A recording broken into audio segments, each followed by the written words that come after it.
Come to order. Without objection, the chair is authorized to declare a recess at any time. We welcome everyone here today on this hearing on waste, fraud, and abuse at the FBI. I now recognize the gentleman, who should I pick on, from Missouri, to lead us in the flag salute, and we will stay standing for a moment of silence.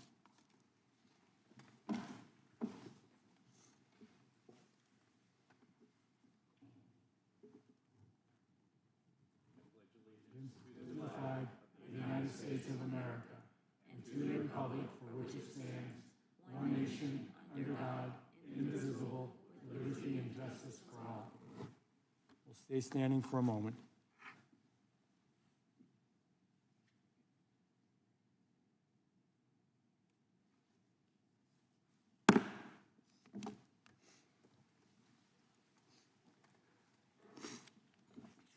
I will now recognize myself for an opening statement.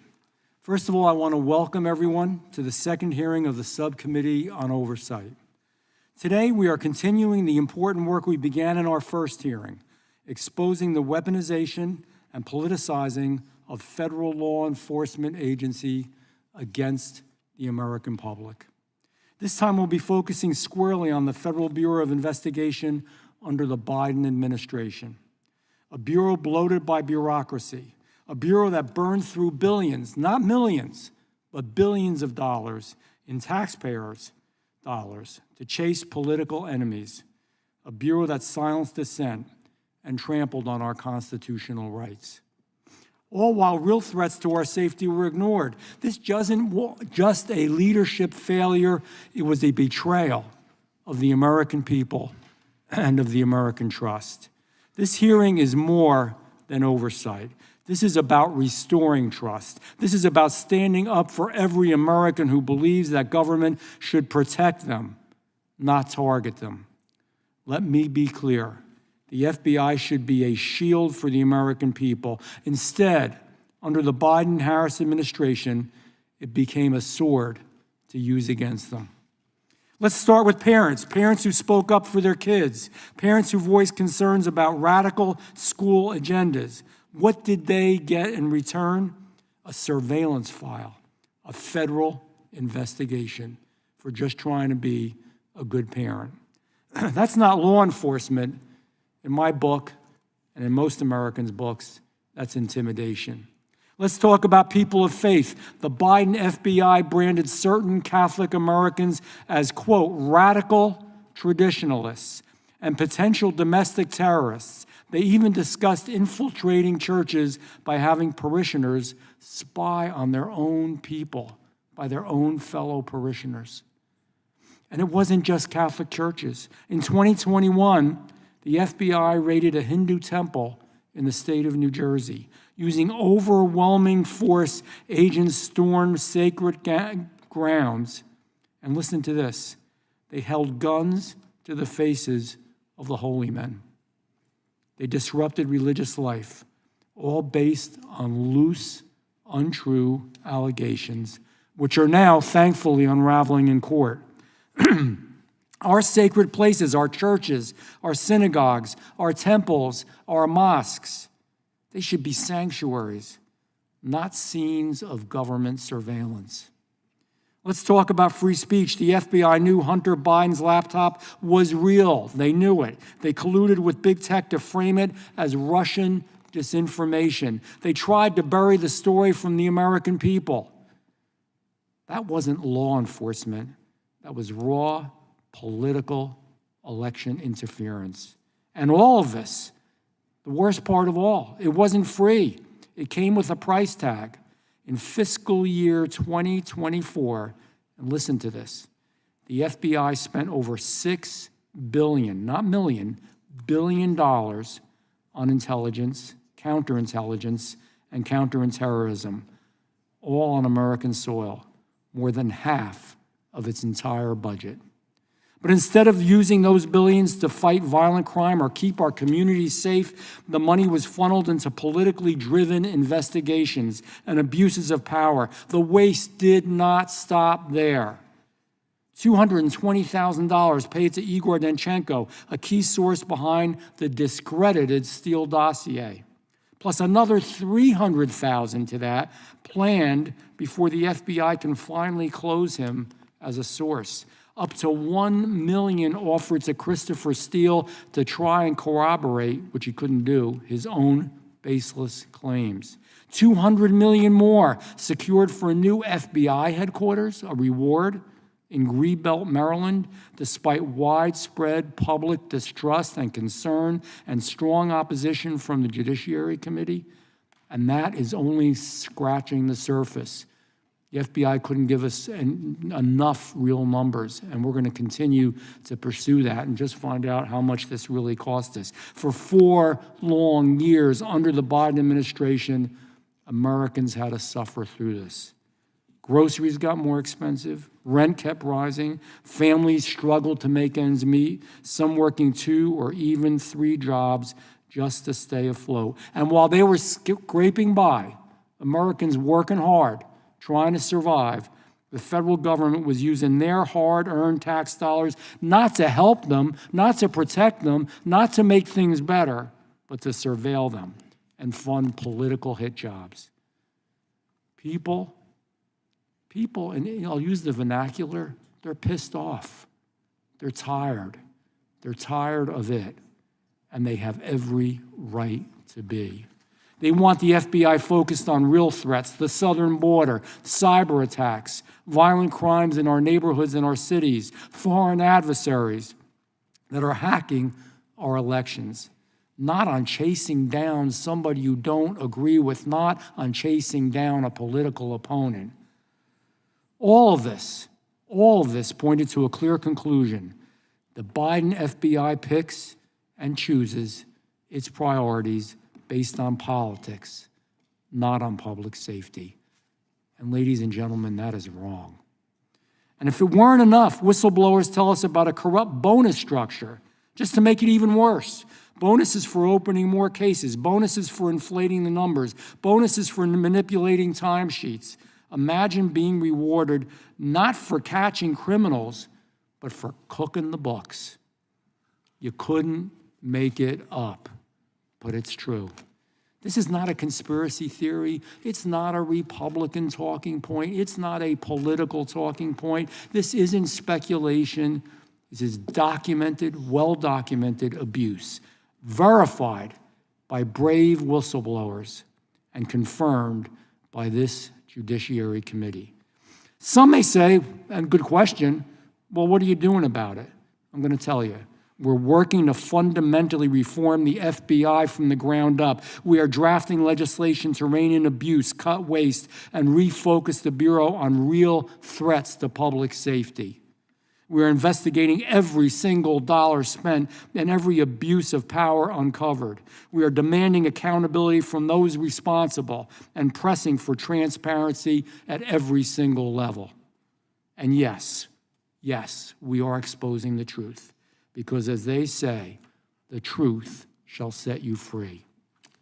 The first step to real change is making sure the American people know exactly what's going on, what was done to them with their own money. That's the cruel part of it. By their own government, the cruelest part of it. Director Kash Patel is leading a new FBI, one that returns to its roots, one that Americans can be proud of. He moved agents out of Washington, D.C., back into communities, back to fighting violent crimes as they should be. Attorney General Pam Bondi took swift and decisive action to dismantle the most politicized units within the Department of Justice. She redirected resources towards real law enforcement priorities, scaled back abusive practices, and made clear the DOJ's mission is to uphold the law, not to serve any political agenda. Any political agenda. You know, it's the old saying, if it happened to us, it can happen to you. This isn't Republican. This isn't Democrat. This is just doing the right thing. Together, they are rebuilding the Bureau from the ground up. They're doing it the right way, with transparency, with accountability, and with a focus on the Constitution of the United States of America. This is the FBI that the American people deserve. So today, We're going to hear from those who know the truth, former agents, former insiders, people who saw firsthand what went wrong and what we can do to fix it. Because, you know, this isn't just about the past. It's about a better future. It's about restoring our faith in American institutions. It's about protecting our freedoms. It's about demanding that taxpayer dollars go to protecting Americans, not targeting them. The only way that we will understand where we are and where we want to go is by understanding where we were. It's about doing the right thing. I thank you, and I look forward to this testimony. I now will recognize the ranking member, Ms. Crockett, for an opening statement. Thank you, Mr. Chairman, and as I'm sure you can assume, we see this a little bit differently. Here we go again, talking about Biden, and more Biden. Today is nothing more than a dog and pony show for Republicans to avoid facing the American people for their trash policies that are killing the economy and our democracy. Despite Republicans' claim of backing the blue and being the party of law and order, we're here today because Republicans are willing to throw our country's top law enforcement agents under the bus to appease Trump and execute his political vengeance. Now, I know remembering things is hard for some of my colleagues on the other side of the aisle, like remembering not to add reporters into a signal chat discussing military war plans. But let me remind my colleagues that it was Trump who decided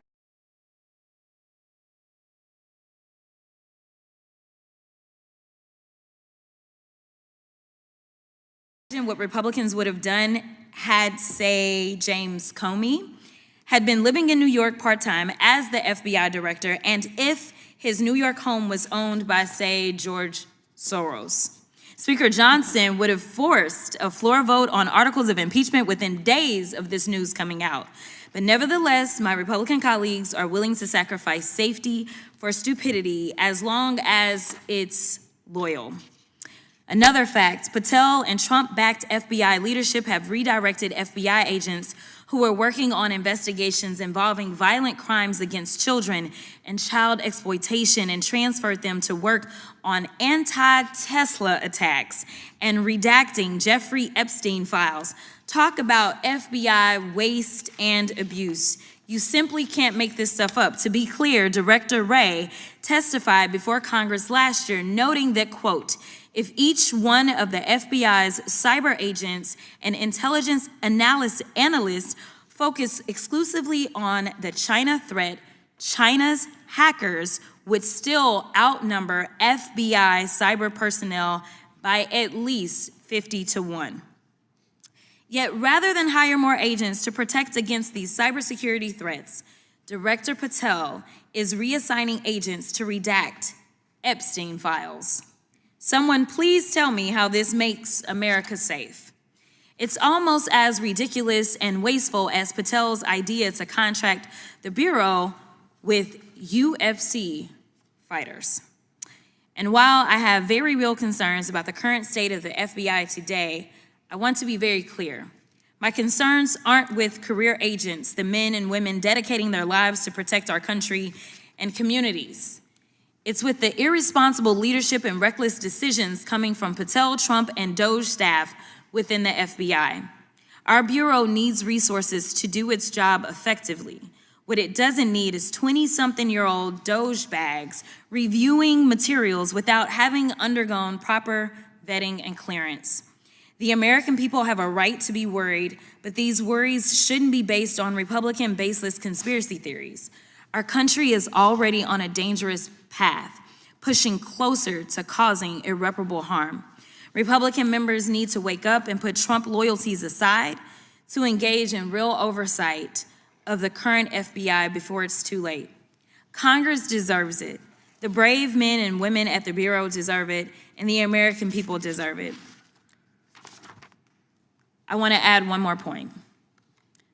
As a civil rights attorney, I have had to sue law enforcement. There have been times that I can truly say that law enforcement has crossed the line.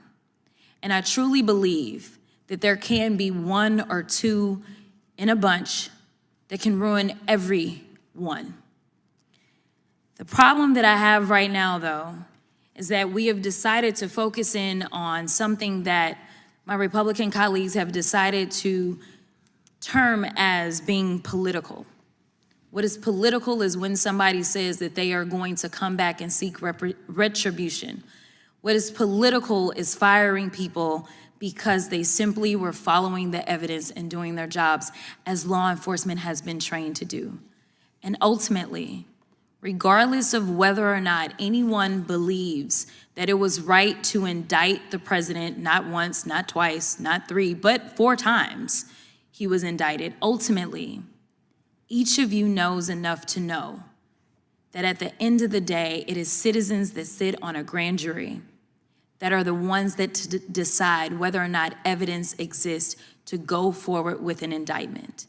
And ultimately, when this president was convicted by a jury on the state level, it was a jury of his peers. And so I want to say thank you so much for your time. Thank you so much for your commitment. And thank you so much for the testimony that you will provide. With that, I will yield back. I'm now going to recognize the chairman of the full committee. Thank you, Mr. Chairman. The previous speaker talked about facts. Here's one fact I know. It's night and day dealing with the Bondi Patel Justice Department versus the Garland Ray Justice Department. Under the Pam Bondi as Attorney General, the Foreign Influence Task Force, that group that was responsible for censoring Americans, has been disbanded. The school board's memorandum has been rescinded. We sent 7 subpoenas to Kash Patel 5 weeks ago. The response we've gotten is unbelievable compared to what we got under the previous Justice Department. He's actually given us thousands of documents already, new information that we tried to get from Director Ray that he wouldn't give us, we've already received. We'll be talking about some of that. So that is the fact, complete change from where we were with the previous Justice Department. The previous Justice Department, of course, that couldn't tell us who planted the pipe bombs, who leaked the Dobbs opinion, who put cocaine at the White House, couldn't tell us answers to those questions.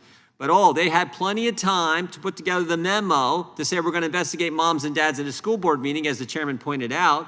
They put together a memorandum. We've now learned it wasn't just in the Richmond field office, but in other field offices where they were equating pro-life Catholics to extremists. We know they raided the president's home. We know they retaliated against whistleblowers. They even put together, the previous speaker talked about politics. Politics, the FBI created a questionnaire where they asked their employees about other employees who were maybe giving information to us as whistleblowers. Did that person support Trump? That is as political as you can get. So the real thing here is it's literally night and day, the difference between the kind of information that we're able to receive, the help that we're getting, and the focus on going after traditional bad guys, not having half your agents and half your budgets focused on surveilling the American people. Let's go get the traditional bad guys. That's what Kash Patel is doing at the FBI, getting the FBI back to the mission they've had before, which I know some of our witnesses who served there are going to talk about. So I thank the chairman for putting this together, and I thank our witnesses for being here, and I yield back. Thank you, Chairman. I'm going to now recognize the ranking member of the full committee, Mr. Raskin. Mr. Chairman, thank you very much, and thanks to Ms. Crockett for calling us together. We are already 10 weeks into the Trump administration, and still the Republicans are recycling the most tiresome, vacuous, and debunked stories, conspiracy theories about the Biden administration, while demurely declining to conduct any oversight at all of the current administration. And I agree with the chairman of the full committee, Mr. Jordan. It is day and night, but I think he's seeing day and night backwards. Donald Trump is turning our country into a gangster state where agencies like the Federal Trade Commission, the FBI, and the Department of Justice act as presidential enforcers, conducting political deals with elected officials like New York City Mayor Adams, corporate shakedowns against ABC, CBS, and other media entities, and law firms like Paul Weiss, Rifkin, Wilmer Hale, and Jenner and Block, demanding pledges of loyalty from citizens, and in some cases, demanding cold, hard cash in lawsuits brought directly by the president against private businesses. Meanwhile, they're offering mass pardons, immunity, and protection to violent insurrectionists, convicted drug beaters, cop beaters, drug traffickers, corrupt politicians, as long as they're willing to kiss the ring and do the president's bidding. Let's look at how this administration is treating the honest men and women of the FBI. In his first days in office, Trump targeted thousands of FBI agents simply for doing their jobs after the mob violence of January 6, 2021, and holding the cop beaters and insurrectionist rioters accountable. FBI agents had to sue to stop this purge and block them from publicly releasing their names to the violent militias like Oath Keepers and Proud Boys, whom President Trump had already given pardons to. And those pardons, by the way, this Department of Justice are extending to other crimes these people have committed, including cocaine trafficking and gun charges. This administration isn't opposing corruption. It's opening the door wide open to corruption every single day for his friends. Donald Trump ordered the FBI to stop conducting background investigations of top White House officials. Why? He disbanded the FBI's Foreign Influence Task Force, charged with identifying and combating malign foreign influence operations targeting the United States. Why? He suspended enforcement of the Foreign Corrupt Practices Act and reduced enforcement of the Foreign Agents Registration Act just 2 days after it was reported that Director Kash Patel had engaged in lucrative consulting work for Qatar and for a Vladimir Putin-connected foreign arms conglomerate. The current FBI leadership is diverting the FBI's resources away from public safety and national security and towards mega conspiracy fixations and obsessions. According to press reports, hundreds of agents ordinarily assigned to defending the national security of the United States have been pulled into a mind-boggling effort where they were pulling all-nighters and working around the clock to review the Epstein files after Attorney General Bondi botched the first attempt at what she said was going to be a complete release of the Epstein files. So it's important to consider what the FBI is not investigating in the frenzy of all these Back to the Future wild goose chases. They're not investigating Signalgate, the extraordinary decision by a group of America's highest national security officials, including one who was in Moscow at the Kremlin at the time, to compromise the safety of our service members and intelligence officers by using Signal, a non-secure commercial application to reveal specific confidential and classified details about an impending military airstrike, complete with timestamps for when F-18 aircraft would launch and arrive at their targets and when Tomahawk missiles would be fired at buildings controlled by Houthi members. What are DOJ and FBI doing to investigate this stunning, dangerous episode of incompetence or recklessness, at the very least, that undoubtedly violates all kinds of federal, criminal, and civil laws? Nothing. In fact, when asked about the Signal chat, Attorney General Bondi changed the subject to Hillary Clinton and Joe Biden. Sound familiar? That's what we're doing today. Just a week after the story broke about this tremendous security breach, she said, case closed. No further investigation, no lessons learned, no hearings. That's the end. Can you imagine what they would be doing if that had happened under President Biden? If his top national security team had been talking about a military strike on Signal, there would be 8 special committees and subcommittees investigation, and they'd all be demanding impeachment, the way they're demanding impeachment of judges who blow the whistle on the illegalities of this administration. Well, what else is the FBI not investigating? Elon Musk, his startling ties to the Communist Party of China, the CCP. Musk is bulldozing our federal government while accessing the people's most sensitive databases. And he's traveled to China multiple times in the last several years and met with the highest level Communist Party officials. He's continued to open factories in China where he does half of his business, even as he works as a, quote, special government employee to dismantle and destroy our federal government. Can you imagine if President Biden had done that, what our colleagues would be saying? Well, look, In this new state that we're in, the FBI is not here to enforce the law. It exists to allow the president to shake down businesses and individuals, offering them protection and immunity if they comply and persecution if they don't. The administration installed as the head of the FBI Kash Patel, known for being the man who will do anything for Trump. They also installed as deputy director Dan Bongino, a far-right podcaster and conspiracy theorist who boasted in 2018 that his entire life right now is about owning the libs. His appointment was a particular betrayal of Patel's promise that he would appoint a deputy director who would be an on-board active special agent, as has been the case for 117 years.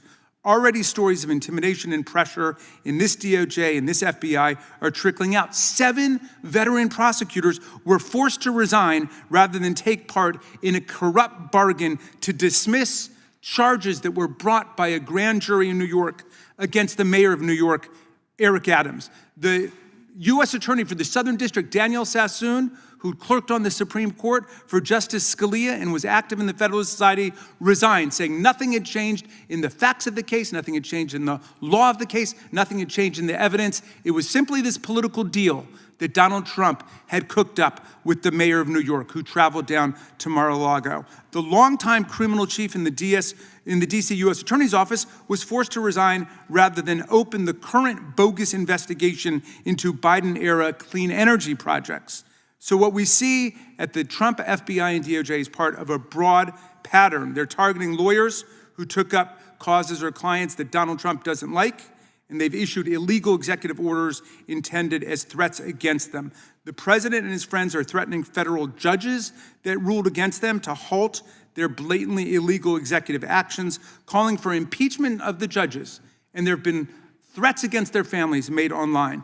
The president and his friends are threatening journalists and deporting legal immigrants for exercising their First Amendment rights, sending a clear message to anyone thinking of speaking up against the administration. The FBI's leadership are threatening to take the FBI down a very dangerous path today, one that's entirely incompatible with the values of the men and women of the FBI and the best traditions of the agency. Once again, with today's hearing, my colleagues are turning a blind eye to what's going on right now, choosing instead to regurgitate and recycle debunked and discredited lies about the Biden administration and somebody having an investigation into parents and school board that's been debunked a million times. That was an investigation into people making violent death threats against school board members. Nobody was ever arrested. Nobody was ever charged with anything. And yet they've been dining out on that. I think it's for 5 years now, talking about something that led nowhere, and there was nothing wrong with it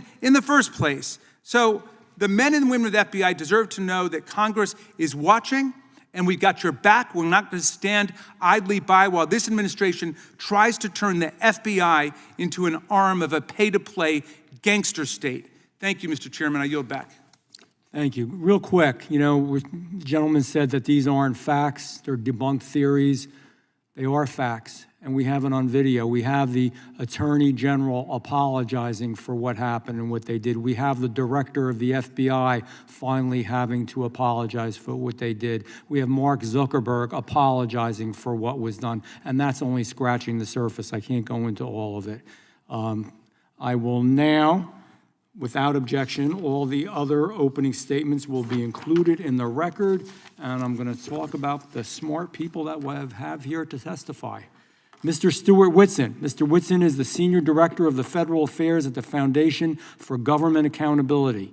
Prior to joining the FGA, he served with the FBI, including as Supervisory Special Agent in the Directorate of Intelligence. Mr. Richard Stout. Mr. Stout is the Director of Reform, the Bureau, an organization comprised of former FBI special agents that advocate for returning the Bureau to its core mission. He served with the FBI for more than 2 decades, working on cases involving drug trafficking, terrorism, financial crimes, and other matters.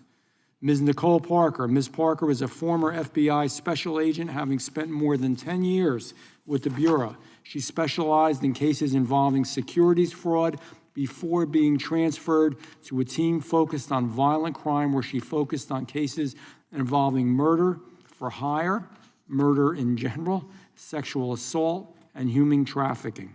Dr. Luke Hunt. Dr. Hunt is an associate professor of the University of Alabama, where he is a member of the philosophy faculty. He previously served as an FBI agent for 6 years. We will begin by swearing you all in. Would you please rise and raise your right hand?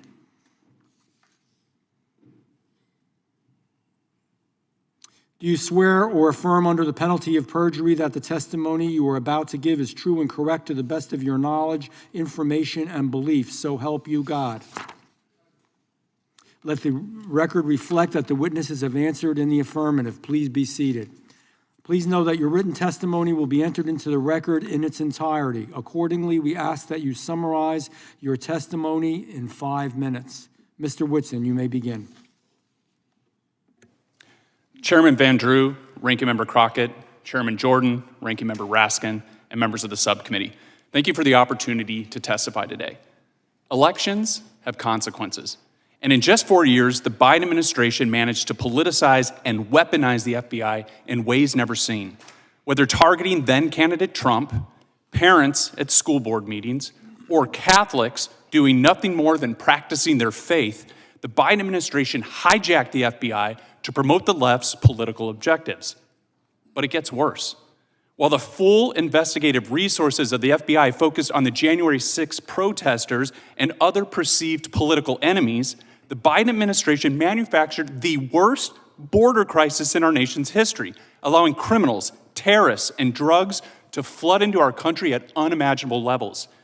The result was predictable: an explosion of human trafficking, violent crime, and drug-related deaths. And with more than 2 million known gotaways on Biden's watch, the threat of a terrorist attack on the homeland is greater than it's ever been. But there's another big problem. Not only did the Biden administration's actions undermine public safety, but they also caused a majority of Americans to lose trust in the FBI. And this loss of trust is a crisis, not only for the FBI, but for the country. But there's good news. Again, elections have consequences. And with President Trump back in office, the FBI now has a new director working aggressively to right the ship. But it's not going to happen overnight, and regaining the trust of Americans is going to require significant and sweeping changes. And here's 7 such changes. First, clean house. With new leadership poised to get the FBI back on track, one big hurdle stands in the way: entrenched bureaucrats. We've already seen this play out in dramatic fashion with the now former FBI leader in New York who tried to coerce his subordinates to, quote, dig in against the administration. This was a clear act of insubordination that deeply embarrassed the FBI and only further undermined public trust. And there are surely other FBI employees still entrenched in the Bureau that will resist meaningful change in less obvious but equally harmful ways. Look, it's simple. While the vast majority of FBI employees are incredible, hardworking people who will faithfully execute their duties, the few who undermine the new leadership cannot be allowed to do so. And those who have engaged in past behavior warranting dismissal or who refuse to come to work when ordered to do so must be fired, period. Number 2, drain the swamp. Director Patel should drastically reduce the size of the FBI headquarters, keeping a small footprint in D.C. to promote accountability while shifting more staff and resources to the field offices and other locations outside the Beltway. Relocating the FBI outside of D.C. would save money and reduce political influence by allowing the FGI to hire professional staff from outside the D.C. bubble. Number 3, moving the bulk of FBI headquarters out of D.C. will present a natural opportunity to consolidate and reorganize existing units that perform duplicative or outdated missions. Director Patel should seize this opportunity to promote efficiency and save taxpayer dollars. Number 4, get DEI out of the FBI. Under former Director Comey, the FBI moved away from merit-based hiring and instead toward race-based hiring. Moving forward, Director Patel should ensure that all hiring decisions are based purely on merit and talent. Number 5, the FBI should be refocused back to a law enforcement agency that uses intelligence to advance its law enforcement mission, rather than an intelligence agency that also engages in law enforcement. Patel could start by eliminating the intelligence branch and merging its personnel and mission into the FBI's other operational units. Intelligence in the FBI should be a tool to advance investigations, not its own standalone department. Number 6, we need more oversight and accountability accountability within the FBI. But to earn back the trust of the American people, Congress must get involved. Besides conducting your own oversight, Congress should also consider creating new criminal penalties for FBI employees who knowingly abuse the FBI's investigative powers. And finally, to get the FBI back on track, Director Patel should execute his own DOGE effort to identify waste, fraud, and abuse within the FBI. At the end of the day, America deserves and needs a world-class law enforcement agency it can trust. With the current leadership in place, the FBI is well on its way to becoming that agency once again, because after all, elections have consequences. With that, I thank you for the opportunity to testify in today's hearing, and I look forward to your questions. Thank you, Mr. Whitson. Mr. Stout, you may begin. Good morning, Chairman Van Drew, Ranking Member Crockett, members of the committee. Thank you for the opportunity to appear before you today. It is an honor to share my perspective drawn from nearly 4 decades of public service in law enforcement, national security, and counterintelligence. My name is Richard Stout. I'm a 35-year veteran of law enforcement and currently serve as director of Reform the Bureau, a nationwide group of former and retired FBI special agents committed to restoring the FBI to its core mission, protecting the public, fighting crime, and upholding the rule of law. I took on this position with Reform the Bureau as a private citizen because I was frustrated and disheartened to see the FBI, the world's most renowned and iconic law enforcement agency, fall into such disarray over the past few years. When I was 19 years old, I became a deputy sheriff while attending college in Southwest Virginia. Driven by a strong sense of duty and commitment to community safety, I went on to become a Virginia State Trooper and later State Police Special Agent.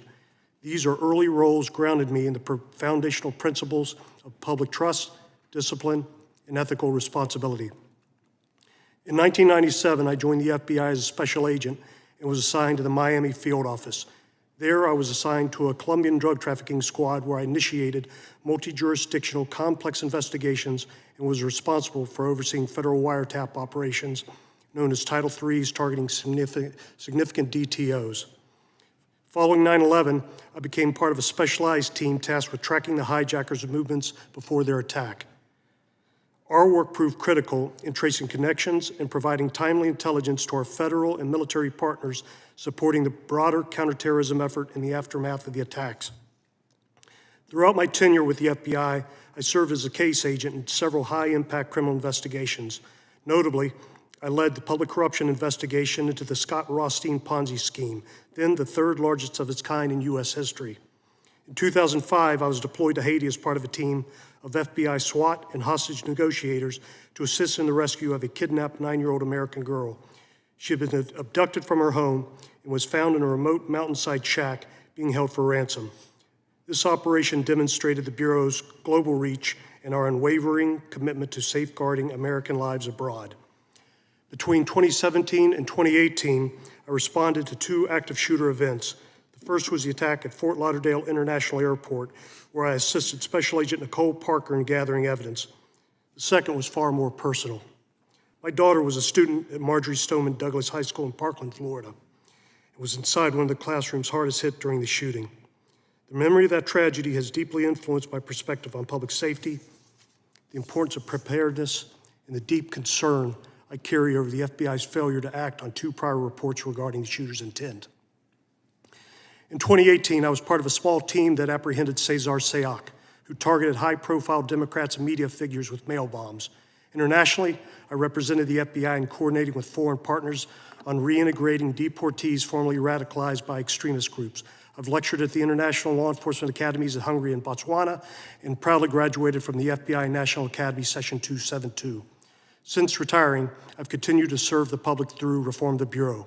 We at Reform the Bureau support Director Patel, AG Bondi, President Trump, and their reform-minded approach to the FBI. Our intent is to not harm the Bureau, but to restore it. The stories and data we've brought forward represent deeply ingrained issues, repeatedly experienced by dedicated professionals. Our goal is not retribution, but responsibility. We must rebuild the Bureau's integrity and reorient to serve the American people, not internal politics. One of the areas we've been most focused on is Bureau decentralization, getting more resources and agents out of Washington and back into the field. The Director has been vocal in his support for this approach. We applaud his efforts. Another area is proper resource allocation. We at Reform the Bureau believe the criminal investigations have been deprioritized over the past few years in favor of those more political in nature. That must end, and we trust the Director will properly allocate the resources needed to pursue, capture, and deter criminals who wish us harm. Mr. Chairman, members of the committee, our nation is at a crossroads in how we approach law enforcement, national security, and the trust placed in our federal institutions. I look forward to contributing to this important discussion and happy to answer your questions. Thank you. Thank you, Mr. Stout. Ms. Parker, you may begin. Chairman Van Drew, Ranking Member Crockett, and members of the subcommittee, I would like to thank you for inviting me to come and respectfully speak with you today. It was my privilege and honor to serve America as an FBI special agent for over a dozen years under 3 administrations. While extremely demanding, my pursuit of justice for all never once gave me reason for pause until I witnessed social, cultural, and political agendas enter the FBI mission to the point it impacted our ability to effectively do the job the public and our responsibilities demand. During my career, I observed an organizational change that I labeled the emergence of 2 FBIs. FBI 1 understands the Constitution and honors its oath to uphold and defend it. It is indifferent to partisanship, places the public's interests first, and aggressively seeks out the truth. FBI 1 keeps its head down, stays under the radar, works tirelessly, and produces outcomes all Americans can be proud of. On the other hand, FBI 2 is the antithesis of FBI 1 and serves at the convenience of itself and is willing to use their law enforcement power to push their own personal, political, and social agendas without consideration to its oath of office. Under the Biden administration's Justice Department, it became increasingly difficult for special agents to do their jobs as Americans lost trust and confidence in the FBI. In a June 2023 NBC News poll, only 37% of registered voters surveyed said they had a positive view of the FBI. Lady Justice was no longer blind. It seemed that equal protection and justice under the law might not mean the equal application of law. DOJ and FBI 2 targeted President Trump's 2024 campaign and the January 6 subjects in a way that I had never witnessed before. And I say that as someone who investigated the most violent and dangerous offenders in South Florida.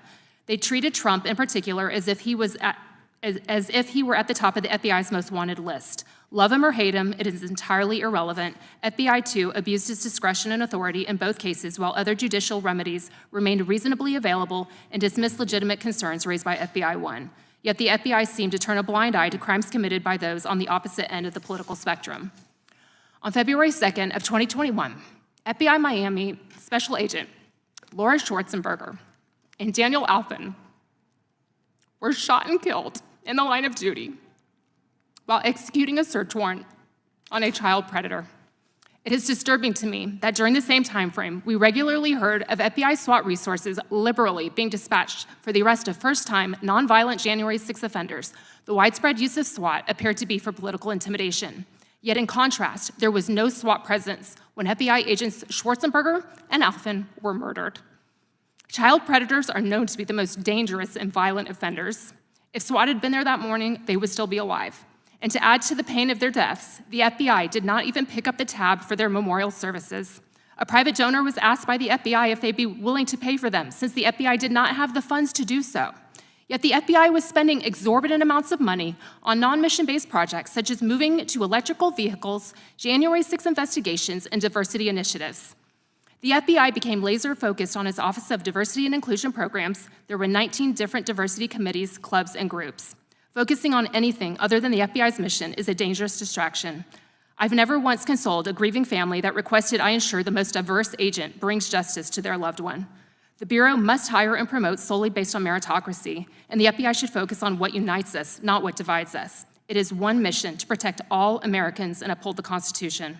When my colleagues were murdered in the line of duty, it was highly troubling to me that there was never an FBI-wide after-action review by Director Wright, not even an email outlining what transpired and lessons learned to mitigate risks going forward. Yet during the same time frame, FBI 2 flooded my email inbox with diversity promotions, celebrations, cultural committee activities, climate change messaging, and several requests to go to Washington, D.C. for temporary duty assignments for January 6 investigations. Unconscionable. I left the FBI close to 2 years after their deaths, and still radio silence from leadership regarding what transpired that horrific morning. Further, the DOJ changed its deadly force policy in July of 2022 for the first time in 18 years on the heels of the 2 FBI agents being murdered in the line of duty. Tone deaf. When agents should have been given more support and protection by the policy, many interpreted it that we were given less protection and more legal scrutiny with an additional de-escalation section. This can be fatal when decision-making is measured in fractions of a second, action versus reaction, and many believe the changes were a result of social justice pandering. The list of issues and concerns myself and others had with the FBI was growing long. No one felt that their voices mattered or that any changes were possible, as Director Wray and AG Garland believed that all was well, while many at the FBI were deeply troubled by what was transpiring. After much prayer and reflection, it was time for me to walk away. It is remarkable that several fugitives from the FBI's most wanted list have already been taken into custody since President Trump took office January 20th. I am hopeful and confident that under this new administration with AG Pam Bondi and FBI Director Kash Patel at the helm, that with time, effort, and serious reform, the FBI will regain Americans and FBI's employees' trust again, dismantling the political and social weaponization and return to its greatness. That is what our current, retired, and fallen FBI heroes' legacies deserve, and most of all, it is what Americans deserve. Thank you, Ms. Parker. Dr. Hunt, you may begin. My goal is to briefly share my understanding of the FBI's important mission in a way that I hope is free from partisanship. I had the good fortune of serving my country as an FBI agent in a variety of settings, in a small office where I worked whatever criminal case that walked through the door, from bank robberies to crimes against children, at Washington field office on violations of the Foreign Corrupt Practices Act, and finally at FBI headquarters where I focused on national security policy. Now, as a professor, I draw on these experiences in teaching and research related to legal and philosophical issues in policing. But I'm not interested in the ivory tower today. One of the academic questions in my work is directly related to this committee's work. Is the FBI a liberal or illiberal institution? By liberal, I'm not referring to politics or whether you're a liberal or conservative member of Congress. I instead mean the philosophical tradition with which I assume everyone in this room agrees. The philosophical tradition going back to John Locke, on which this country was founded. At its core, the political morality of liberalism tells us that all persons are free and equal and should be governed by the state in accordance with the rule of law. What is the alternative? Illiberal regimes govern not by the rule of law, but by arbitrary power and the official whim of state agents who are above the law. The FBI can and should be an agency that promotes the rule of law. However, I want to raise three concerns about the current state of affairs that could lead to the erosion of the rule of law. First, lack of predication. Predication is the basis of an investigation, the information or allegation that justifies a case. While most FBI investigations require predication, so-called assessments do not. In other words, the FBI has the discretion to investigate almost anything without any factual basis to do so. Investigation without predication is contrary to the rule of law because it may be based not on fact, but whim or arbitrary discretion. It is thus crucial for Bureau leadership to avoid any appearance of impropriety and partisanship in both actions and rhetoric. The second worry I raise is the selective enforcement of corruption. Corruption includes the use of entrusted authority for unethical benefits. This is, of course, an issue in politics, but corruption also arises in social and economic domains such as business. It should go without saying that corruption is contrary to the rule of law. It undermines institutional reputation, circumvents fair processes of economic development, and denigrates democracy and justice. Recent developments suggest that the decision to investigate corruption may be based in part on political and business expedience. Prominent cases of political corruption have been dropped suddenly for reasons unrelated to the legal merits of the case. Investigation of corruption under the Foreign Corrupt Practices Act has been paused. The FBI's Foreign Influence Task Force, DOJ's kleptocracy team have been disbanded. A lack of transparency into this sort of selective enforcement of corruption could politicize the FBI, undermining the rule of law.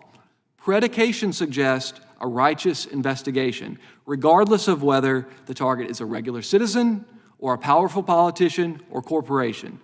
If we don't want to slide towards illiberalism, then no one should be above the law. Finally, I raise a concern about the selective enforcement of national security threats. We are all familiar with the horrific pattern of political and ideological mass killings in recent years. The 2015 killing of 9 black people in a Charleston church by a white supremacist hoping to spark a race war. The 2018 killing of 11 in the Pittsburgh Jewish community. The 2019 killing of 23 people in El Paso, motivated by claims of a Hispanic invasion. The 2022 killing of 10 black people in Buffalo, based on a manifesto on racial purity. We should add the assassination attempt of President Trump, a very heinous act that occurred in 2024. Now listen, I have no personal information about the FBI's plan to stop politically motivated violence. On one hand, I've read reports that the disgusting vandalism and arson directed at Tesla will be prioritized as domestic terrorism. On the other hand, I've read reports that the FBI's new reorganization will move resources away from the investigation and analysis of other domestic terrorism threats.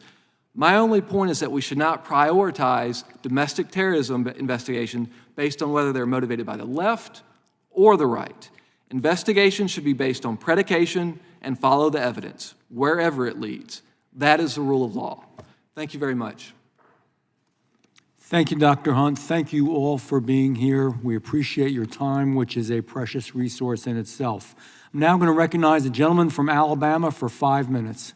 Thank you, Mr. Chairman. I certainly appreciate all the witnesses being here today. First, let's make it clear, we're not here to harm the FBI in any kind of way, but I think restoring credibility in the justice system within America is very, very important.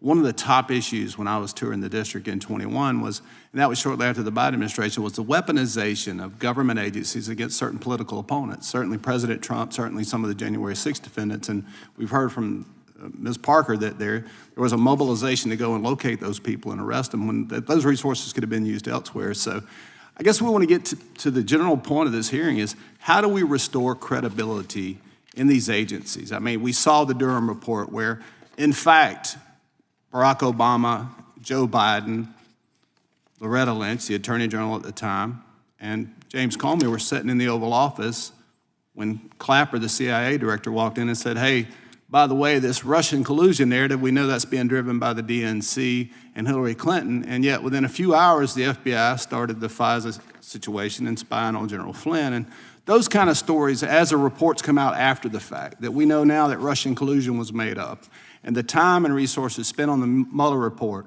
and even the people in leadership in the Democratic Party driving those narratives were very dangerous for this country. And so as the American people look back and go, wow, this system does seem to be weaponized against political opponents, and that's certainly a concern. So, Mr. Whitson, I'll start with you. What steps do you think the FBI should take today to reform the agency and regain trust of the American people? What would be one of the couple of steps you think we need to look into? Thank you for that question. I think first and foremost, the most important thing to understand is that Director Patel has two missions here. One, he has to fix the FBI, and the other, as you're alluding to, is he has to restore trust. And so to fix the FBI, you have to do a bunch of things, make sweeping changes, but to restore trust, you have to do even more. You have to go beyond actually what is necessary to fix the FBI, because that's not going to be enough to get the rest of the American population back on board. And so how does he do it? It's one word: transparency. I was going to ask you, where does transparency come in, and how much transparency do we need at this point? We need as much as we can get. And you heard Chairman Jordan mentioning that. You're already seeing that out of Director Patel. So it's very simple. Congress has an important oversight role. When Congress asks for documents that the law requires the FBI to provide to Congress, then the FBI needs to do that. And I think Director Patel has already shown that he gets that and that he's delivering. Are there any other mistakes that you think Director Wray made as opposed that Director Patel needs to avoid? I mean, it'd be that right there. So I think Director Wray had a tendency to shield information, to drag out responses. I think towards the end of his tenure, he kind of became a little smug and kind of put out to be here to be asked questions. And I think that's the entirely wrong approach. The FBI director or whoever's designees that he sends here needs to be highly responsive to you because you have a job to do, and they need to provide you all of the information that the law requires them to provide you right away, no delay. And I think initially, Mr. Whitson, that transparency may be a little painful for the FBI, but I think in the long term, that's what it's going to take to restore the credibility of that agency. Mr. Stout, what do you believe the role of the FBI is? Very simply, I think we need to eliminate the bloat. There's too many senior executive service members in roles with limited utility. They need to eliminate or demote non-essential roles and align headquarters with more field-based leadership models. So the more emphasis we put in the field will be will have a greater output, greater response to crime and anything that involves the American citizens. Do you believe it's possible for the FBI to return to those roots? Yes, sir, absolutely. Men and women of the FBI are some of the best people that I've ever worked with. They're honest people, they have families. They can transition well, and with enthusiasm. Gotcha. Ms. Parker, you said in your previous testimony, over a course of the 12-plus years of service, the FBI's trajectory kind of transformed. What do you mean by that? I joined the FBI. I was a witness to the 9/11 terrorist attacks in New York City when that occurred, and I went on to join the FBI because I wanted to give back to our country. I wanted to serve America, and when I joined the FBI, that's really what we were doing. There was very little talk about politics. You just went in, you did your job. I was originally focusing on white-collar crime. I then transferred over to violent crime. But as I mentioned, there really did become two FBIs, and the weaponization and the politicization started seeping into the agency, and it was a common topic of discussion, and you were bombarded with requests to work certain investigations, and it just became overwhelming. It was only one side of the political spectrum that was ever being held accountable. And so FBI agents were thinking, why are we doing this? Lady Justice is supposed to be blind. Lady Justice is no longer blind. And for me, I just started seeing over and over examples of politicization. And that's not what I signed up for. You know, when I witnessed the 9/11 terrorist attacks and I wanted to serve, that's not what I signed up for. I wanted to stop violent criminals and terrorists. Thank you. With that, Mr. Chairman, I'm out of time. I'll yield back. Thank the gentleman, and now I'm going to recognize the gentleman from Georgia. Thank you, Mr. Chairman, and thank you, Ranking Member. Mr. Parker, Ms. Parker, after serving your country as a special agent for the FBI, you landed in a soft, cushy position as a paid contributor at none other than Fox News. Isn't that correct? Actually, that was not correct. When I initially left the FBI, you're not a contributor. I am at this point, but when I left the FBI, I was not initially a paid contributor for Fox. But you are a paid contributor now. Today I am, but when I left the FBI, I was not. And you get paid to create content at Fox News, isn't that correct? I get paid to speak the truth. So you create content at Fox News, don't you? Giving your view on things? That's content creation, isn't it? What I do is I speak the facts and I speak the truth based on my experience at the FBI. And you get paid to do that? I get paid to speak facts and I get and are you paid on the to speak clock, the truth. Are you on the clock right now? Am I on the clock right now? Yeah. No. You're not getting paid right now for being a lobbyist? No, sir. I'm not getting paid to Or for any be a other lobbyist. purpose? Excuse me? You're not getting paid as you sit here right now to be here? I am not getting paid to be here. No, I am not, All right, sir. fair enough. Mr. Whitson, you also served as an FBI agent before falling into a very lucrative position as the legal director at the Foundation for Government Accountability, correct?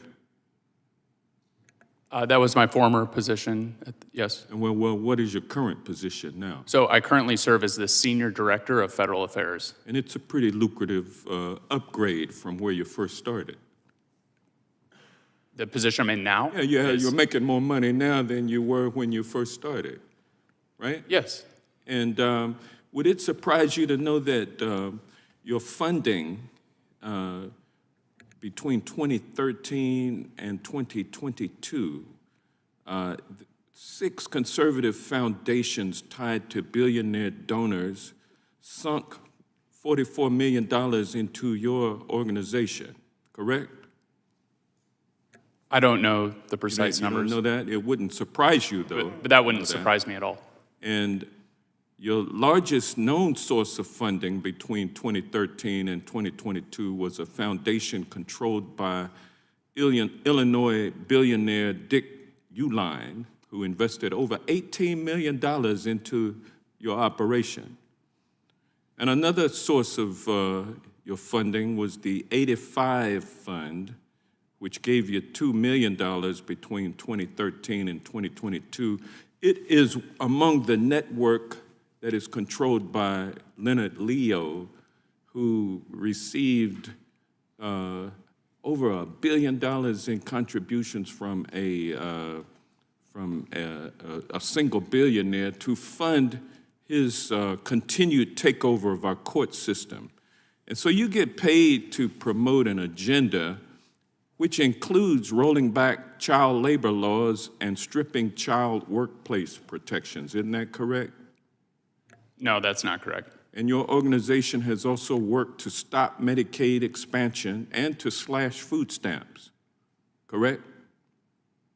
What do you mean by slash food stamps? Well, that means cut food stamps, cut the money. And y'all have been advocating for that. And you also were among the organizations that wrote the notorious Project 2025, which is the radical right-wing agenda, the blueprint that President Trump is implementing along with co-president Musk, correct? I'm not aware of us writing anything in Project 2025. Now, Mr. Stout, your organization must be brand new because I haven't been able to come up with anything on Reform the Bureau, which is the name of your outfit, correct? Yes, sir, that's correct. You just started it? I started in December. And have you been successful at recruiting any billionaire donors for your efforts? No, sir, I haven't. It's a grassroots level. So if I had more time, I would ask Dr. Hunt a question because he's the only non-paid individual up here not promoting a right-wing agenda, but I've run out of time. So, gosh, I yield back. I thank the gentleman, and I will now recognize, just a word before that, probably most of the people who appear before us have to make a living somehow. That's okay. We all get paid salaries or whatever. Not unusual, not scary. With that being said, I will recognize the gentleman from Missouri for 5 minutes. Thank you, Mr. Chairman, and thank you for the witnesses for coming here to testify today.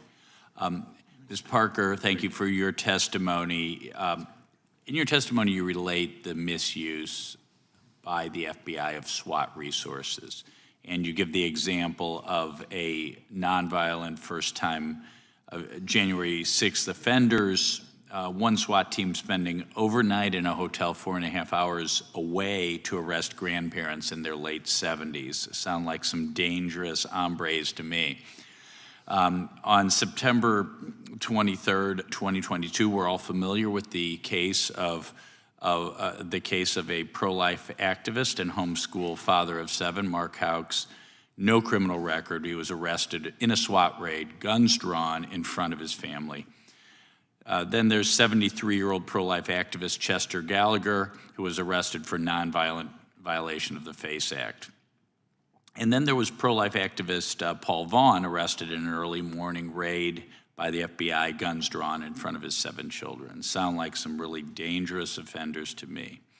But pro-lifers aren't the only ones who have been targeted by the Biden FBI. Vanessa Sivage, a nurse at Texas Children's Hospital, read the story of whistleblower Ethan Heim, who we're familiar with, who exposed gender transition procedures being done at Texas Children's Hospital, despite the hospital having proclaimed that they were no longer doing those procedures because the Attorney General of Texas was investigating that clinic for child abuse. Vanessa stepped forward and basically confirmed Dr. Heim's story. She was then visited 2 months later by the FBI. And then, of course, the anti-Catholic memorandum that we're familiar with. I have that here in my hand right now. Just some simple questions. First of all, this is labeled as a domain perspective. Ms. Parker, what is a domain perspective? That's a document that, from my understanding, was distributed within the FBI as intelligence. Someone formulated that document, and it was published internally, and it had a stamp of intelligence on it that was signed off by multiple individuals within the Richmond field office. And part of that memorandum, first page, says, quote, FBI Richmond makes this assessment with high confidence based on FBI investigations, local law enforcement agency reporting, and liaison reporting with various degrees of corroboration and access. I mean, what does the term, high confidence mean to you, Ms. Parker? When I hear high confidence, I want to believe that it's trustworthy, that I can count on that is factual, that is truth. And my understanding of that memorandum is that they use sources that would not typically be used to gather intelligence. And what was happening at the FBI quite frequently and was disturbing to many is that there were individuals taking their personal views, packaging it up, and creating a document and then stamping intelligence on it and distributing as if it was truth, as if it was almost the Bible. And that is an example of, abuse of your law enforcement power. You're allowed to have your own personal and political opinions, but when you go to work, you've got to leave those at the front door, and you have to exercise in an unbiased and fair manner and be truthful. And when you're getting an intelligence document, you want to hope that it is factually correct and it is true. And unfortunately, that was a document that Christopher Wray had to have rescinded because it was not accurate, and he found it mind-boggling and disgusting that it had ever been published. Well, one thing I find mind-boggling, first of all, I am Catholic myself. I'm not a traditional Latin Mass Catholic. Often, such people who prefer to go to the Latin Mass are referred to as traditionalist Catholics. And then so-called rad-trad or radical traditionalist Catholics are those who only go to Catholic Mass, who some of them believe that the regular English Mass is invalid or reject Vatican II or what have you. But not a single one of them I know even own guns, much less are they radicals or whatever. And then when I look at this memorandum, I see they're quoting the Southern Poverty Law Center, a viciously political defamatory group. I've worked a lot on immigration issues. I think Southern Poverty Law Center has declared every immigration reform group to be a racist or white supremacist group. They're just a walking defamation factory. Have you seen the Southern Poverty Law Center quoted in other FBI memos over the years? I have not.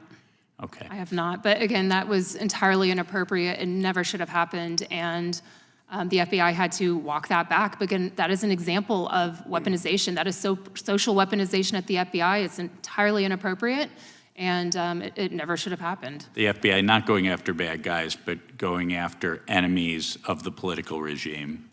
Third world stuff. Thank you. Thank you for your service. Thank you for your testimony. Thank you. I thank the gentleman. And by the way, the director of the FBI had to apologize for that. It's not a debunked theory. With that being said, I will recognize the ranking member of the full committee, Mr. Raskin. Thank you kindly, Mr. Chairman.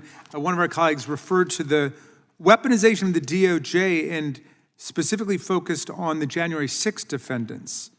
That startled me because 140 American police officers were violently assaulted on that day, wounded, hospitalized, some of them disfigured, disabled, forced to leave police work. But he said that there would have been a better use of FBI and prosecutorial and investigative resources, and I wonder what he was referring to. And in any event, Dr. Hunt, do you agree with that assessment? Thank you for that question. January 6th shocked and horrified me. That was a shameful day, not least because of the many attacks on our law enforcement officers. So any suggestion that is a low priority and should not be investigated is shocking to me. I can't imagine a more important devotion of resources by the FBI to anyone who would attack our nation's capital. Some of our colleagues have again been going back to the idea that the Biden FBI was converted into some kind of political instrument.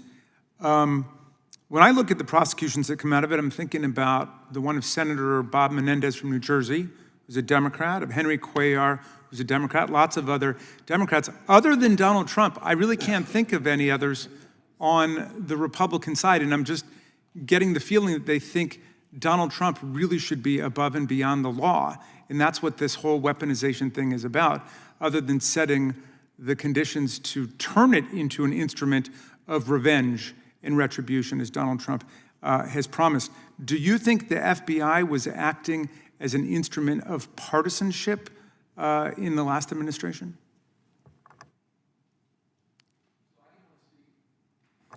I can only speak from my personal experience, and I can say this. When I was an FBI agent, the men and women that I worked with, they based their investigations on facts and law. They based their investigations on predication. The worry I have is with respect to corruption today.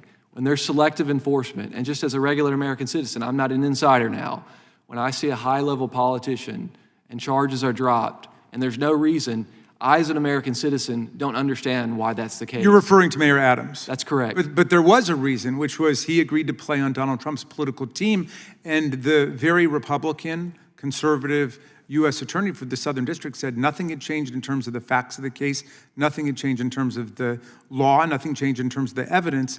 All that had changed was that he'd made this political alignment with Donald Trump. She resigned rather than participate in that corrupt bargain, as did her deputy, who said it would take a fool or a coward to accept that deal. He also clerked for a conservative Supreme Court justice and was active in the Federalist Society. And 5 other lawyers dropped out rather than do it until finally they had to force somebody to do it from D.C. who said he'd be willing to do it because he was about to leave his job. You say let's base it on the facts. And I'm really curious about this Signal group chat thing because the country's in an uproar about the fact that the most precious national security information was shared on a Signal group chat where a journalist was actually invited in accidentally by somebody to participate. And some of my colleagues seem to say, well, it was a one-shot deal. Let's just let it go. And it's no big deal. The FBI director's already said, no, nothing to see there. If this were a standard practice, just yes or no, do you think it would be a problem? That would be a problem, yes. Ms. Parker, do you agree it would be a problem if it were a standard practice? My understanding, I was not on the Signal chat. I just know it. Just yes or no, probably because similar to I've got you. little time. If you can't answer. A mistake was made, and Okay, people have Mr. taken Stout, can you ownership. say, would it be a problem for it to be standard practice to conduct sensitive foreign policy on a Signal chat group? Yes, I would. Okay, and Mr. Whitson, do you agree? Yes. Okay, well, it just came out like 10 minutes ago. Waltz's team set up at least 20 Signal group chats for crises across the world. So it was, as one might expect, a very standard practice with Mr. Waltz, and I'm sure this will raise the question of whether or not he really should continue in that position. But do you think that the FBI should investigate what the national security implications and what the public safety implications are of his having done that, Dr. Hunt? So this comes back to the rule of law. As an FBI agent, there were strict rules about sensitive material. We had to be in a skiff. We had to take the utmost caution. So to treat other people that are more powerful differently definitely suggests to me a deviation from the rule of law. All right, thank you, and I yield back to you, Mr. Chair. Thank the gentleman. You know, there's a difference between a mistake and purposeful, perpetrated policies Chair. are wrong. Just point out, okay. I beat you to it. I recognize the chairman of the whole committee. Thank you, Mr. Chairman. Mr. Whitson, before you got what Mr. Johnson described as high-paying job as Senior Director of Federal Affairs Foundation for Government Accountability, you worked in the FBI, is that right? Yes. 10 years in the FBI? Yes. And prior to that, you were in the United States Army? Yes, sir. 300 combat missions in Iraq, is that right? Yes, sir. And your time at the FBI, you were special agent in the Directorate, supervisory special agent in the Directorate of Intelligence. Is that accurate? Yes, Chairman. In your testimony, and I just want to get you familiar with this subject matter, in your testimony you said one of the ways we can eliminate waste, fraud, and abuse is including the overspending on confidential human sources. You said that in your testimony, right? Yes, Chairman. Are you familiar with the Inspector General's report about the confidential human sources who were there on January 6, 2021 here at the Capitol? Have you read the report? I haven't read that closely. Well, let me tell you a few things that they say in there, and I want to ask you a few questions. He said there were 26 confidential human sources there at the Capitol that day. Does that surprise you? No. Doesn't surprise you. Okay. He said 17 of those 26 confidential human sources entered restricted space they weren't allowed to go into. Does that surprise you? No. Doesn't surprise you. They did things they weren't allowed to do. Well, I'd need more details about, so were they doing it on their own? Were they told to do it? Were they, that kind of thing? We want to know the answers to those questions too. Yes, sir. 4 of them went inside the Capitol, and 2 of the 4 who went inside the Capitol were specifically asked by the FBI to be there that day for this. Does that surprise you? Not necessarily. Not necessarily. But I need to know more facts. And does it surprise you that any of them, none of these individuals, to our knowledge, were charged with anything? No, I mean, if they were tasked to be there. Okay. I would need more information. Okay, well, in your testimony, you talked about overspending on confidential human sources. Do you believe, is it likely these 26 were being paid by the FBI at the time they were doing this? I think that's, if they're a confidential human source that's actually on the books, then it's highly likely that they were paid. Highly likely they're being paid. If they were tasked to do that. Even if they weren't specifically asked to be there that day? You think there's likely they were paid? So if they weren't asked to be there, I think usually they're giving us like a lump payment periodically, so it wouldn't be for a specific tasking necessarily. It'd be hard to answer that. Are you familiar with what was released here earlier this week, the text communications between FBI agents regarding October 14th, 2020 New York Post story on the Hunter Biden laptop? Have you had a chance to review those? I haven't seen those text messages. Well, let me just read a couple to you here. It says, nobody on the call is authorized to comment on the New York Post story. Twitter is treating this as disinformation. I just want to read something that took place earlier that day. The way this day worked is the story came out. That day, Elvis Chan, a guy with the FBI, is meeting with the tech company, something he did on a regular basis in the run-up to the 2020 presidential election. At that meeting, someone asked, hey, there's this New York Post story.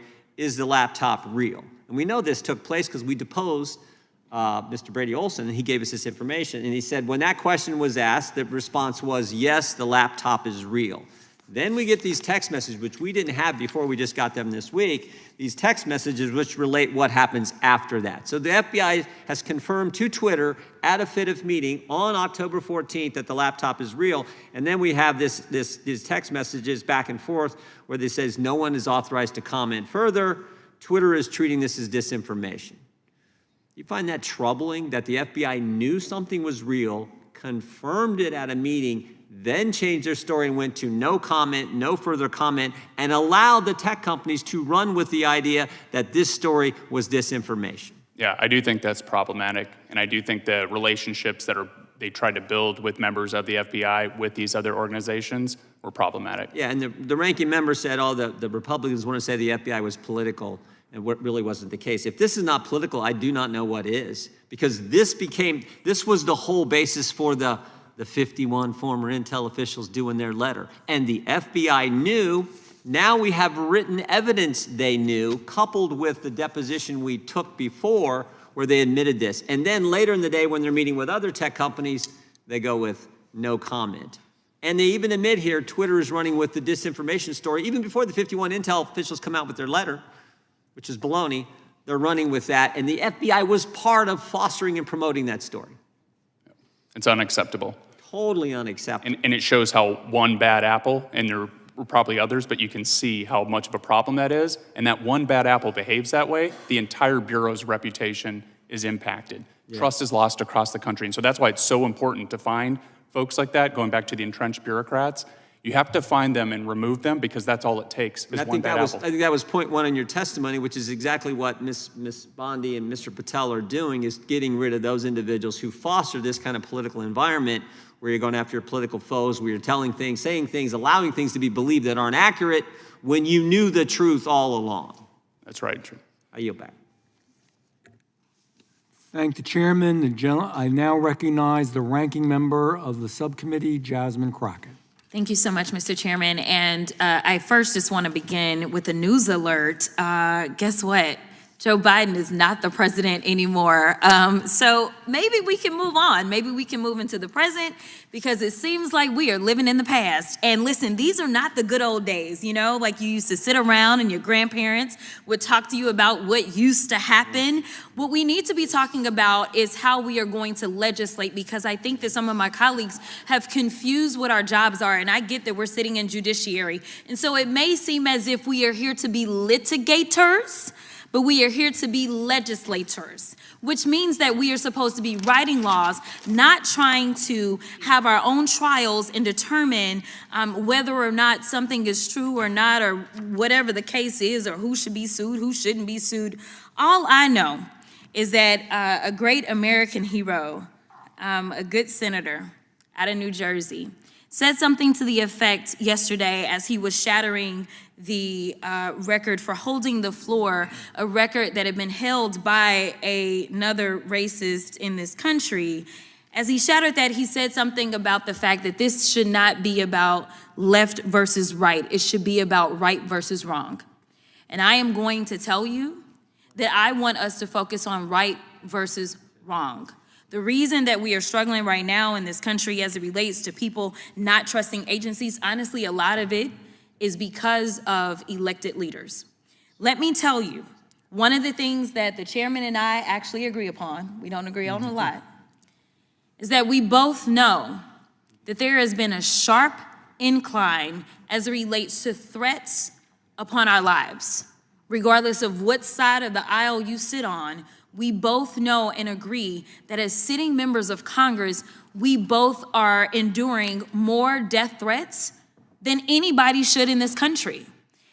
And I believe that it is because of the divisive rhetoric and it is because of the selective enforcement of things. And so when we have, and I'm gonna be clear, because I had remarks and I'm going a whole other way. To have the sitting attorney general go on, and I'm gonna call it faux news. I know some of y'all love it, but it's fake to me. To have her go on Fox News and to then decide that she wanted to send a threat to me, it was wrong. Because here it is, she is the highest law enforcement agent in this country, and people are watching and they are consuming this information and they are believing that simply because I decided that I wanted to exercise my right to free speech, which I am not abridged from doing, that she then wanted to then politicize something that should not be politicized. I don't like Elon Musk. I'm gonna say it 50,000 times. I don't like him. I don't like that he going out there and he firing people. I think that he's a crook because somehow the rest of us can't sit around and get whatever federal contracts we want. The rest of us can't sit around and get law enforcement and get them somehow ordained as federal law enforcement to protect him. The rest of us can't get our dealerships protected by the federal government. That is somebody that is operating above the law. For whatever reason, just because he has a lot of money, more money than everybody else. And yes, I am happy to see that on my birthday, which is what I said, there were peaceful protests around this world against him because he is a problem. And so you never should have somebody that is sitting that high and is going to sit up here and threaten a sitting member of Congress when she knew good and well, if she watched the entire thing, that I specifically told protesters to make sure you consult with lawyers, just like I've told protesters over and over and over in the history of me advising people to go out and exercise their constitutional right.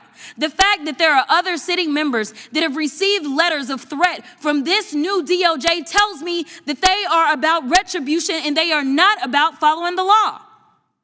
The reason that our party, or I won't even say our party, our country is torn apart is because we can't even agree on right versus wrong. This should not be left versus right. The only thing that we're asking is that we have law enforcement that will show up when there is an actual crime. If somebody calls and says, hey, I need you to investigate this cyber crime, or I need you to investigate this child pornography, or I need you to investigate this robbery, then we want somebody to show up, and we don't want them to look at us and act as if just because I'm black or because I'm woman, that I am not worthy of having that case investigated, because we have an administration that is continuously railing against diversity, equity, and inclusion, or we don't need people that show up that feel like diversity should not be valued. That is why we should have somebody that may show up and looks like me. The final thing that I'll say, because you've been gracious, is this.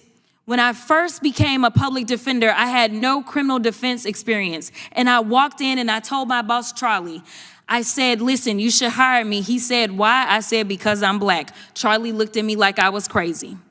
And I said, let me tell you something. When I walk in, I'm going to walk in with a level of rapport and understanding that maybe some of my other colleagues will not. Charlie offered me my job, and I worked my butt off, and I worked really, really hard for all of my clients, not just those that look like me, and that is what it looks like to serve. Thank you. Thank the gentlelady, and I recognize the gentleman for Kansas for 5 minutes. Thank you, Mr. Chairman. I appreciate it. I do want to give the witnesses a heads up. I do intend to ask them questions over the course of this 5 minutes. I spent a dozen years as the chief law enforcement official of my state. I've never claimed to be a cop, not a certified officer, but I had the privilege of serving as our state attorney general. I've had a lot of conversations with law enforcement officers all over the state of Kansas, local cops, elected local officers and sheriffs, cops that worked directly for me under our supervision, cops that worked in local agencies, and all sorts of federal law enforcement officers, as well as federal prosecutors who operated in our jurisdiction. I will tell you, in the course of those 12 years, I never saw an FBI agent perform less than honorably, not once. And I never recall a single time in those rooms. Now, if I'd go down the street to the political party meetings, I'd hear conversations like we heard some today and we've heard a lot over the last 4 years. I'd hear all that all the time. If I turned on the television, I'd see it all the time. I never heard it among cops working a case. I heard folks who knew each other and liked each other and cooperated with each other who said, how are we gonna get that child molester off the streets? How are we gonna solve this murder? How are we gonna deal with that case of elder abuse? How are we gonna deal with that crime that's in front of us? That's the FBI I know, and it's the law enforcement world that I know. And I would just ask, Mr. Whitson, you're first up here, is that consistent or inconsistent with the law enforcement community you operated in? It's absolutely consistent. I'd say I had partners that I worked with for years on cases, and if you asked me what political party those people were in, I couldn't tell you. And they couldn't tell you the same for me when I was in the FBI. So that is the real FBI. When you go out to the field offices and you get away from headquarters, that's the real FBI, the real work.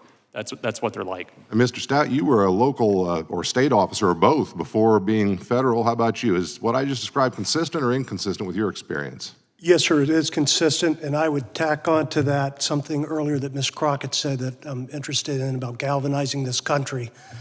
What will bring us all together? Something Please do it briefly. You mentioned there's a special place in hell for pedophiles and child pornographers, and we have systems in place at the FBI, but we can make those systems a little bit better, a little bit tighter. I'm prepared to talk about it later today if you wish. That sounds very good. Let me tell you a brief story and then I have some follow-on questions. So during the course of the time I was serving in that role, we had a terrible case. It was a racist, bigoted individual from a neighboring state who crossed the line into our state with the intent of killing a group of folks because of their faith. He went to a religious institution, he shot the place up, he killed, as I recall, 3 people. He was immediately apprehended, he has since died in prison. But there was, at the moment that happened, there was a motivated federal and state through the local authorities response. A lot of folks on the scene, everybody trying to figure out how do we secure this thing, how do we fix it? And then there was a professional discussion, who's gonna go first in the prosecution, because you had a state murder and you had federal hate crimes, as well as some other federal crimes perhaps. And man, the press loved it. I mean, every day there was a headline about this dispute between the district attorney and the United States attorney and the local cops and the federal cops and who's gonna go first. And finally it was decided the state would go first, and the district attorney announced it was filing capital murder charges with a notice of intent to seek the death penalty under our state law. And in the same article where the local press reported that, they then in the next paragraph said, and next, there'll be a decision on a federal prosecution where the penalties may be stiffer. Think about that. Think about that. I offer the story up for this reason. I think there may be a perception outside the cops on the beat, federal and state, who do this work in our communities every single day, that what we talk about up here is reality and that somehow the federal law enforcement officers are superior to their state counterparts. I don't think that's true. I don't think it's close to true. And I don't think what we're hearing today and heard the last 4 years reflects what really happens with the vast, vast majority of the federal and state cops on the beat. And I guess I would just ask this, Mr. Whitson, you suggested we ought to move the FBI out of Washington, D.C., and the current director has already made some moves to that effect. Talk to me in my remaining time about how you think that might affect our ability to get this narrative back on track so it's the cops on the beat keeping our communities safe that drives it instead of all this political circus in this town that drives it. Well, briefly, just right now, almost a third of all FBI employees are stationed in the D.C. area. The crime that's taking place across America is not all happening in the DC area. It's happening everywhere in pockets all over the country, Kansas, every member's district. And so moving the FBI out of DC and back into the field office is going to help that. But it's also cheaper. DC is an expensive area. I don't need to tell anyone that, right? Moving the headquarters to a lower cost area is not only cheaper for the federal government and the American taxpayer, but it's also cheaper for the workers. For the federal employees that have to commute every day to the office, if it's in a place that's a better quality of living, an easier commute, that's better. And then the last reason, to be real brief, is the political makeup. And so my colleague at FGA, Hayden DeBlois, did a paper on this to look at federal senior executive employees. What is the political makeup? And across the country, they lean heavily Democrat by 30, but in DC, it goes up to 40. And so that's not to say, not trying to be not Democrat or not Republican, but we really want to put it in a place where it's more representative of the entire country and not just one side of the country. And that's why we see that when a conservative comes in, the whole weaponization rises to the issue because the headquarters is populated by people of the opposite political. The gentleman's time has expired. Okay. I thank the gentleman.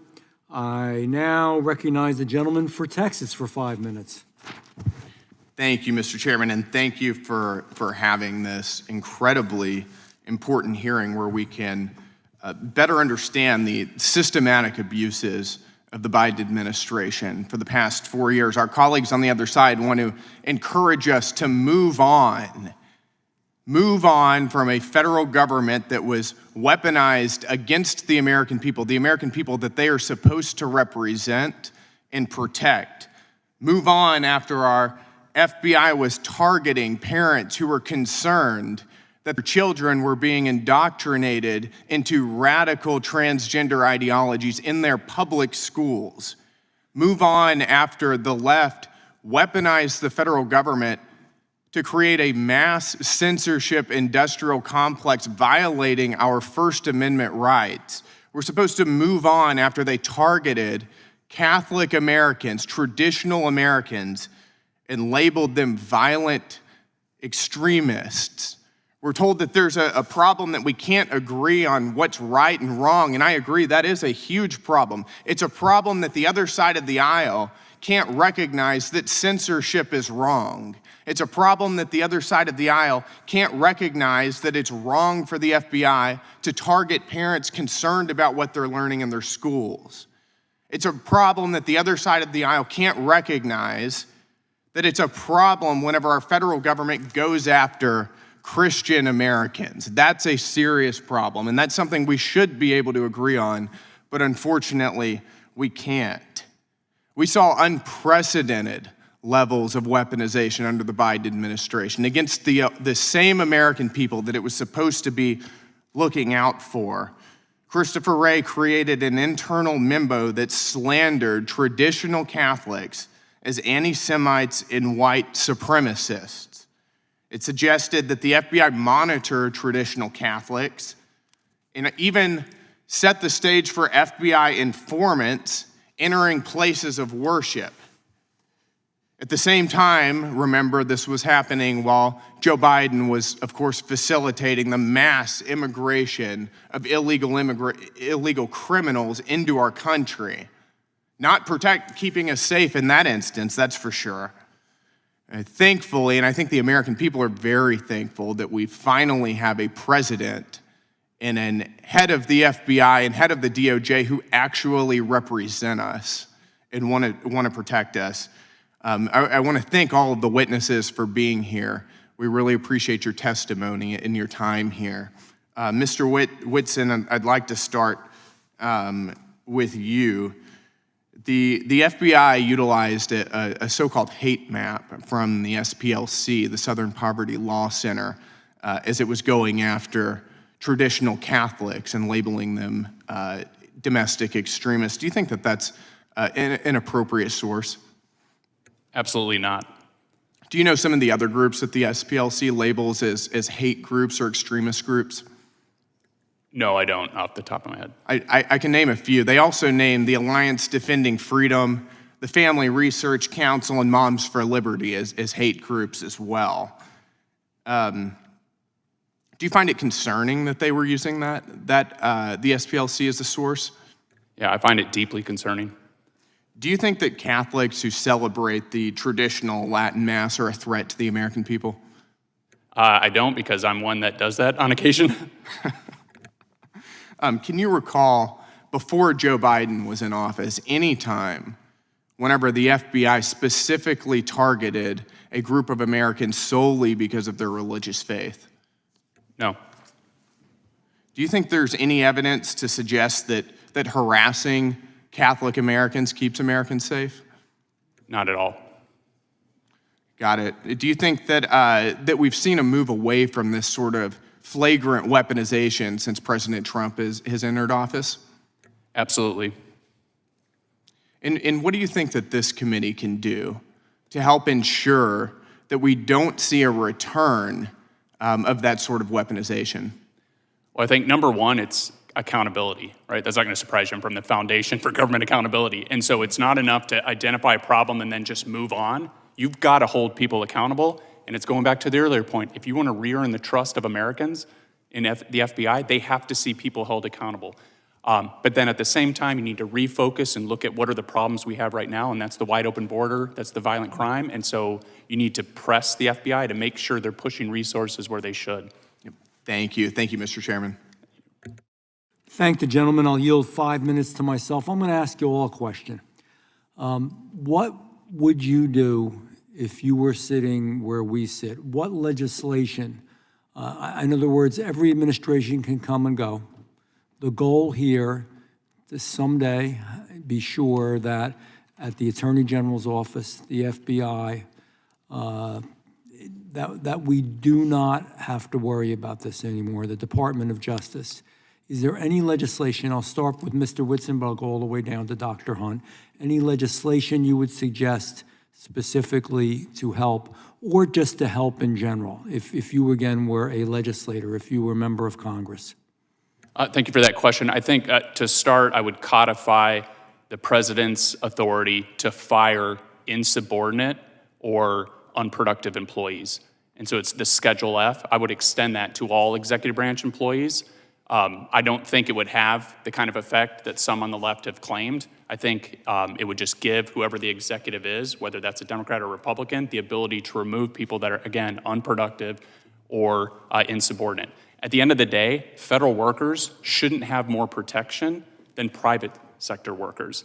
But get this, Chairman, a private employee is 5 times more likely to get fired or laid off from work than a government employee. That shouldn't be that big of a disparity. And so that's the problem with the way our government is set up, is there's no market forces on the federal government. And so when they fail to address a problem, what is their solution? It's the same every time. Just throw money at it, right? We weren't able to fix this problem, so let's just bring more personnel in. And so the people that were ineffective, that were unable to accomplish the mission, are then just transferred over to another department so that this unit can do the mission. And so that's wrong. In the private world, those people would have to be dismissed and go find another job. And so the president, and he can push that down for the FBI's case to Director Patel, he can delegate that power. But to give him the authority to remove those people more easily would be great. Thank you. Mr. Stout. Chairman, I think post 9/11, Director Mueller changed the organization, shifted it to more of an intelligence-based collection, and got away from facts and law enforcement. And we still had that, but the emphasis was on best guess. And I think that's what we need to return to, is back to fact-based investigations. I don't think that's going to take a lot of legislative work. I just think that's going to take internal policy changes, and working with DOJ. Shouldn't cost the taxpayers anything. It's just a shift in thinking. I thank you, and I think you're correct. I don't think that's necessarily a legislative change, but just a change in direction and thought, whoever's in control. Ms. Parker. Thank you. First of all, just real quick, I wanted to speak to Ranking Member Crockett. I have an appreciation for what you're saying between right and wrong. I myself received a message on X this morning wishing that I was inside of a Tesla that would explode, and so I understand what it feels like to receive a threat. It's entirely inappropriate and unacceptable, and I should not be the target of violence. And so I just wanted to tell you that is wrong, and that should be, someone needs to be held accountable for that. I will say likewise. Thank you. That is wrong. That is wrong. And just to chime in for a second, unfortunately, I'm getting used to it. It's a sad commentary, but I think we all are, and that is one thing that I believe there could be bipartisan agreement to just cut that out. And it's our responsibility to try not to promote it, all of us in whatever position we have, and to make sure that we protect those that are in harm's way. So I thank you for that remark as well. Legislation. So an answer legislatively, I mean, getting back to what the FBI's core mission is, and I'm not sure how you're going to legislate this, but the bottom line is there has to be transparency, there has to be accountability, and there has to be consequences. And again, it's not about what side of the political spectrum you stand on. It should be completely irrelevant. Again, when you walk into the door as an FBI agent, it shouldn't matter if you voted for this person or that person. You put your political persuasions and opinions to the side, and you do the right thing for the right reasons. And I am a very big proponent, obviously, of stopping violent crime, stopping human trafficking, and keeping all Americans You safe. think there should be, for those that misuse misuse their power in the FBI or in general, Department of Justice attorney, should there be enhanced penalties or penalties? Absolutely. If you're abusing your law enforcement power to push your political and social agendas and doing the wrong thing for the wrong reasons, you must be held accountable. Thank you. Again, I agree with Whitson. In the private sector, I came from a hedge fund and worked on Wall Street before this. That would not be tolerated. If you're not doing your job and you're not contributing to the mission, it is not okay to be a federal employee and just come and collect a paycheck when you're actually not contributing to the mission. And unfortunately, I saw that quite frequently at the FBI. I would say a small percentage of the agents are doing a lot of the work. Thank you. Dr. Hunt. I have a very concrete suggestion. I would request that Director Patel, Deputy Director Bongino, put into policy that no investigation can be opened without predication. That's currently not what policy is, and I think that should also be, as far as I can tell, legislated. Moreover, the second point I would request was that all FBI agents serve the Constitution, not any political agenda. But the concrete one is that assessments, investigations are based only on predication. I thank you for that. I want to thank everybody for being here today. Like I said, time is treasure. It's a big deal. We appreciate all of you. It concludes today's hearing. Without objection, all members will have... Oh, sorry. I have a UC. Okay. Sorry about that. I'd like unanimous consent to enter into the record an article titled "No Bias Found in FBI without Report objection. on Catholic Extremists." Thank you. All members will have 5 legislative days to submit additional written questions for the witnesses or additional materials for the record. Without objection, the hearing is adjourned.